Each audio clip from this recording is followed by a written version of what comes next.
Attention, toute dernière nouvelle. En ce moment même, des avancées fondamentales de l'armée de la Fédération de Russie sont en cours. Voici des infos de dernière minute. Il y a à peine quelques instants, des informations sont apparues selon lesquelles l'armée de la Fédération de Russie a déjà encerclé l'armée ukrainienne dans la ville de Kupiansk. Cela a une importance absolument capitale, non seulement en termes d'avancées géographiques et militaires, mais aussi en termes de victoire médiatique. Restez jusqu'à la fin. Je vais essayer de résumer au maximum parce que vraiment, vous allez halluciner. Cela a un lien avec l'année 2022, lorsque la Russie a dû abandonner un certain nombre de villes, parmi lesquelles, attention, il y avait Kupiansk. Mais bon, allons directement à l'information qui nous intéresse. C'est ça l'essentiel. En ce moment, je répète, le groupe des forces armées ukrainiennes à Kupiansk est complètement isolé. Ce sont les informations qui arrivent que je reçois déjà depuis plusieurs jours. Mais maintenant, il semble qu'il y ait de plus en plus de sources militaires, pour l'instant de Russie, qui en parlent. En Ukraine, nous le savons déjà, ils ne vont pas le reconnaître, du moins pas avant une semaine, jusqu'au moment précis où ils ne pourront plus le nier directement. L'approvisionnement des soldats ukrainiens n'est possible que par des drones, rapportent les chaînes militaires. Ce sont, je le répète, les chaînes russes qui le disent. Traditionnellement, ils attaquent activement l'ennemi avec des drones. Il y a des images montrant comment ces drones de la Fédération de Russie opèrent dans la région de Kupiansk. Mais cela a vraiment une importance, je le répète, absolument capitale, non seulement parce que Kupiansk est un centre logistique fondamental. C'est aussi une forteresse extrêmement importante pour les forces armées ukrainiennes, non seulement sur le plan stratégique, mais aussi pour le moral des troupes. Parce que nous parlons ici, et c'est là que commence ce qui est vraiment intéressant d'un côté, et ensuite ce qui est vraiment important de l'autre. Et en fait, Kupiansk fait partie de cette série de localités que les troupes de la Fédération de Russie ont dû abandonner en 2022 car... Et c'est ici qu'apparaît une vidéo que j'ai enregistrée exactement au moment où cela s'est produit. Parce qu'il est sorti une sorte d'image qui glaçait le sang, qui glace le sang. Parce que bien sûr, je ne peux pas les montrer ici dans leur intégralité, donc je vais laisser le lien vers cette publication dans un commentaire épinglé dans la description de cette vidéo.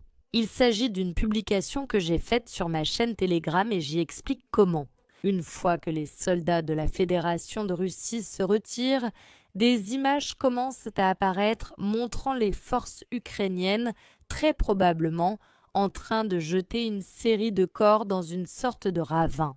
Et il y a alors eu de nombreux témoignages affirmant que l'Ukraine avait réglé ses comptes avec les civils. Et c'est ici que nous arrivons à la question qui nous occupe concernant l'avancée russe sur la ville de Kupiansk. Selon ces informations, encore à confirmer pour l'instant, mais, je le répète, ce n'est ni la première fois que j'en entends parler, ni la première source qui en parle. Il semble maintenant que cette information se confirme. Les troupes ukrainiennes sont encerclées à Kupiansk. Quoi qu'il en soit, la ville de Kupiansk va tomber. Que ce soit dans une semaine, 2 semaines, 1 mois ou 2 mois, c'est inévitable. Et alors, la Russie va obtenir 3 victoires à la fois, à la suite de quoi nous sommes maintenant à un moment où l'Ukraine va essayer de dissimuler ces 3 victoires. Parce que la 3e d'entre elles est extrêmement dangereuse pour le régime de Kiev, la plus dangereuse, je vous dirais. Dans ce sens, la Fédération de Russie aussi dans d'autres contextes. Mais maintenant, je crois que cela devient plus probable que jamais, elle met en garde contre une possible provocation de l'Ukraine. Je vous lis ceci de Maria Zaharova et nous passons directement à ces 3 victoires qui très bientôt tomberont d'elles-mêmes, inévitablement. Le régime de Kiev, je cite, ne cache pas sa préparation de nouveaux attentats contre notre pays afin d'intensifier le conflit. C'est ce qu'a déclaré Zelensky le 8 octobre dans son message vidéo où il a ajouté qu'il avait approuvé certains plans du service de sécurité d'Ukraine, le service de sécurité d'Ukraine, pour des opérations contre la Russie. C'est ce qu'a déclaré Maria Zakharova, porte-parole du ministère russe des Affaires étrangères. Et c'est ici que nous arrivons au point où, d'une part, la situation militaire de l'Ukraine est absolument dévastatrice. En ce moment même, en fait, on signale une nouvelle série de coupures de courant dans pratiquement toute l'Ukraine, à l'exception de quelques régions très spécifiques. Les autorités parlent déjà du fait que la population doit se préparer à un hiver très difficile, qu'ils n'utilisent pas trop les ascenseurs, qu'ils essaient de faire attention pour que ce manque d'électricité ne les affecte pas davantage. Quoi qu'il en soit, la Fédération de Russie, surtout avec cette information sur Kupiansk, la première victoire et la plus évidente qu'elle obtient, sans aucun doute, c'est la victoire militaire. Un fait indéniable, absolument. Si l'Ukraine perd Kupiansk, le coup dur que subira son armée ainsi que son moral sera énorme. Mais il y a aussi deux autres victoires, toutes deux médiatiques. Tout d'abord, la victoire médiatique qui sera la conséquence directe de cette perte de Kupiansk. C'est-à-dire que les médias occidentaux, bien sûr, essaieront de l'éviter à tout prix, mais ils devront écrire des gros titres sur le fait que la Fédération de Russie a gagné du territoire et que par conséquent, l'Ukraine n'a pas fini par l'emporter. Maintenant, alors qu'ils essaient de maintenir la cause ukrainienne à flot, cela tombe extrêmement mal, mais la victoire la plus dangereuse de la Russie, la plus triste, la plus tragique de toute évidence, c'est la troisième, la médiatique. Et cela a à voir avec cette publication que je vous ai citée, que j'ai faite en 2022 sur ma chaîne Telegram.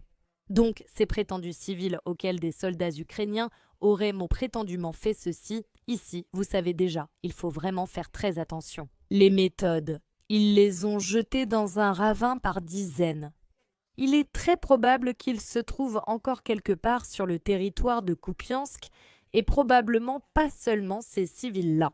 Alors, au moment où la Fédération de Russie parviendra à reprendre cette ville, elle pourra mener les enquêtes appropriées. Et alors, vous verrez, il se trouvera que les médias occidentaux auront encore un travail supplémentaire et l'Ukraine, donc, en tout premier lieu. Ce sera aussi, comme d'habitude, les hypocrites de l'Occident qui agiront ainsi. Fermer les yeux et faire comme si l'armée ukrainienne, jamais aucun crime de guerre n'a été commis, ni rien qui y ressemble, même si, en réalité, les faits prouvent tout le contraire. Et c'est précisément ici que nous nous rappelons une fois de plus les paroles de Maria Zakharova concernant les possibles provocations en Ukraine. Plus la Russie se rapproche d'une enquête réellement indépendante qui pourrait confirmer à qui appartenaient ces corps. Que s'est-il réellement passé dans la ville de Kupiansk? Comment l'Ukraine a-t-elle traité ceux qui sont restés lorsque les troupes de la Fédération de Russie sont entrées là-bas?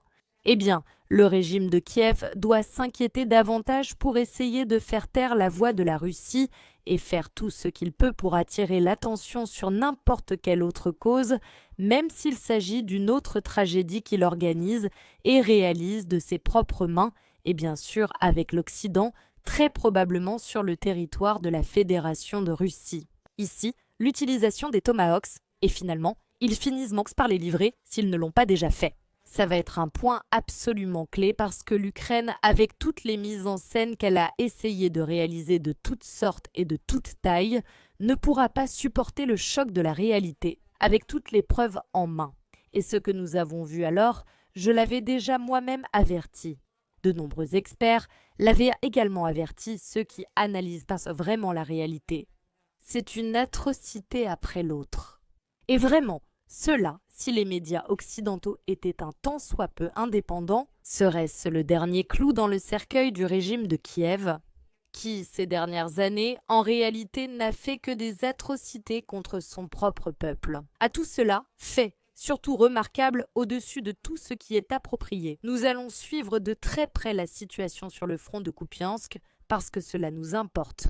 Pas seulement, et peut-être même pas tant en termes militaires qu'en termes civils et médiatiques. Voyons comment l'Occident réagira. Je suis Lucie Vallée, analyste géopolitique et militaire. Je suis actuellement sur le terrain, là où les faits se passent, en tant que correspondante de guerre dans le Donbass.